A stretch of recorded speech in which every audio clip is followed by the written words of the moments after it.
Hello, Internet! It is 8 o'clock, probably, when I'm posting this. It's like 7 something now, because I'm reading a little bit early, because I gotta go pick up my wife here in a few minutes, and at 8 o'clock I won't actually be on here live. But I'm gonna try to post it about 8 o'clock, which means it's time for Facebook!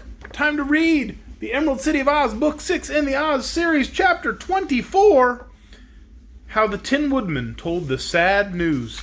I don't know what sad news the Tin Woodman is about to tell our travelers, but I'm guessing it's pretty sad, because that's the name of the chapter.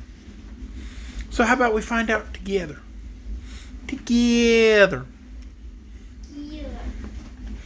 The Tin Woodman received Princess Dorothy's party with much grace and cordiality. Yet the little girl decided that something must be worrying her old friend, because he was not so merry as usual. But at first she said nothing about this, for Uncle Henry and Aunt Em were fairly bubbling over with admiration for the beautiful tin castle and its polished tin owner. So her suspicion that something unpleasant had happened was for a time being forgotten. "Where's Scarecrow?" she asked, when they had all been ushered into the big tin drawing room of the castle, the sawhorse being led around to the tin stable in the rear. "Why, our old friend has just moved into his new mansion," explained the Tin Woodman. "It has been a long time in building, although my Winkies and many other people from all parts of the country have been busily working upon it. At last, however, it is completed, and the Scarecrow took possession of his new home just 2 days ago." "Why, I hadn't heard that he wanted a home of his own," said Dorothy. "Why doesn't he live with Ozma in the Emerald City? He used to, you know, and I thought he was happy there." "It seems," said the Tin Woodman, "that our dear Scarecrow cannot be contented with city life. However beautiful his surroundings might be. Originally he was a farmer, for he passed his early life in a cornfield, where he was supposed to frighten away the crows." "I know," said Dorothy, nodding. "I found him and lifted him down from his pole." "So now, after a long residence in the Emerald City, his tastes have turned to farm life again," continued the Tin Man. "He feels he cannot be happy without a farm of his own, so Ozma gave him some land, and everyone helped him build his mansion, and now he has settled there for good." "Who designed his house?" asked the Shaggy Man. "I believe it was Jack Pumpkinhead, who was also a farmer." They were now invited to enter the tin dining room, where lunch was served. Aunt Em found to her satisfaction that Dorothy's promise was more than fulfilled, for although the Tin Woodman had no appetite of his own, he respected the appetite of his guests, and saw that they were bountifully fed. They passed the afternoon in wandering through the beautiful gardens and grounds of the palace. The walks were all paved with sheets of tin, brightly polished, and there were tin fountains and tin statues here and there among the trees.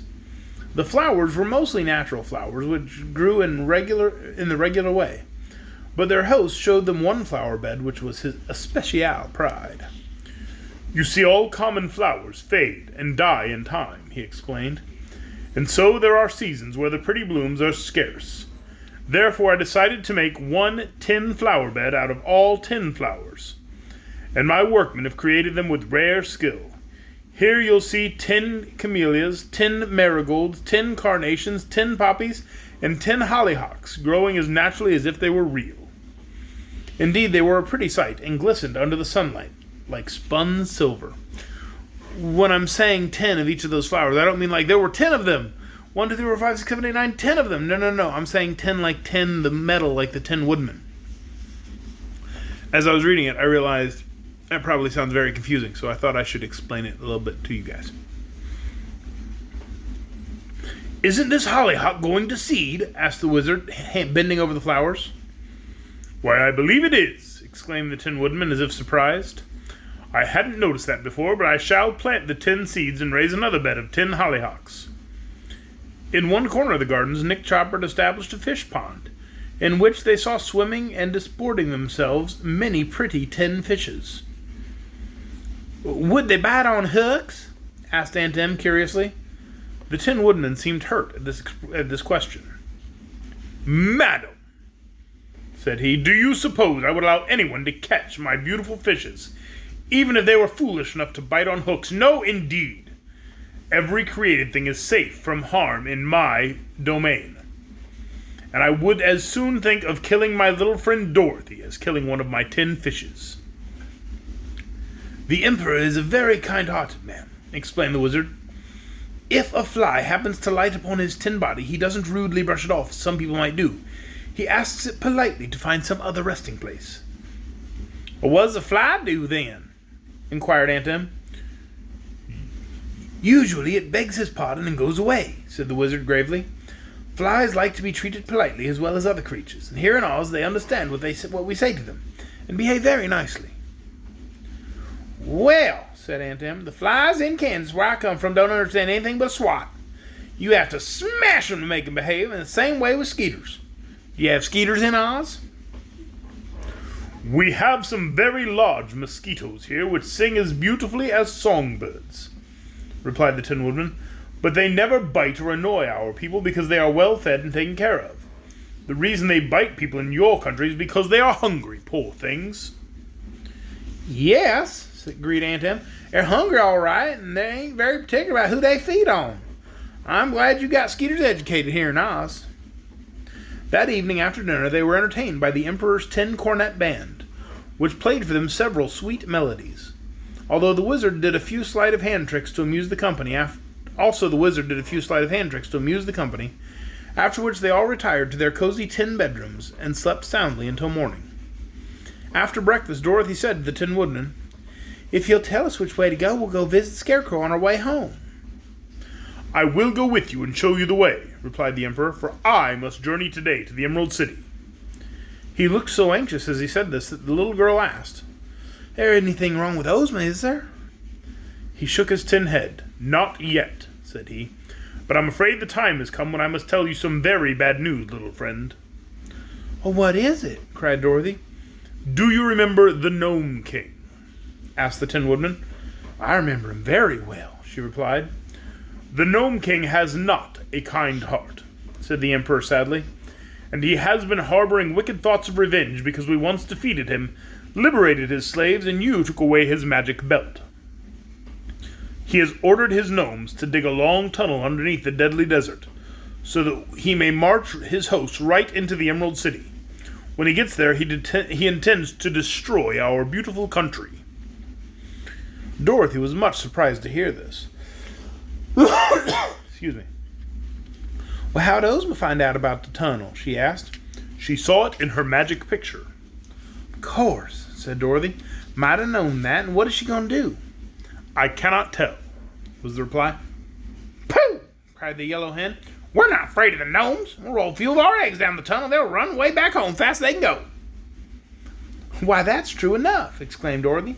Scarecrow once conquered all the Gnome King's army with just a couple of Bellina's eggs. But you do not understand all of the dreadful plot, continued the Tin Woodman. The Gnome King is clever, and he knows his gnomes would run from eggs. So he has bargained with many terrible creatures to help him. These evil spirits are not afraid of eggs or anything else, and they are very powerful.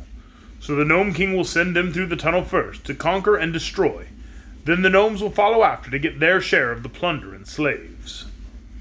They were all startled to hear this, and every face wore a troubled look. Is the tunnel all ready? asked Dorothy. Ozma sent me word yesterday that the tunnel was all completed except for a thin crust of earth at the end. When our enemies break through this crust, they will be in the gardens of the royal palace in the heart of the Emerald City. I offered to arm all my Winkies and march to Ozma's assistance, but she said no. I wonder why, asked Dorothy. She answered that all the inhabitants of Oz gathered together were not powerful enough to fight and overcome the evil forces of the Gnome King. Therefore she refuses to fight at all. But they will capture and enslave us, and plunder and ruin our lovely land, exclaimed the wizard, greatly disturbed by this statement. I fear they will, said the Tin Woodman sorrowfully. And I also fear that those who are not fairies, such as the wizard and Dorothy, her uncle and aunt, as well as Toto and Bellina, will be speedily put to death by the conquerors. What can be done? Asked Dorothy, shuddering a little at the prospect of this awful fate. Nothing can be done, gloomily replied the Emperor of the Winkies. But since Ozma refuses my army, I will go myself to the Emerald City. The least I may do is perish beside my beloved ruler. That's the end of chapter 24. That's kind of scary and sad. They don't think anything can be done. They refuse to fight. I understand why they refuse to fight, but man, it's kind of scary. We'll see what happens next time when we read Chapter 25 tomorrow night of the Emerald City of Oz. Good night, everyone.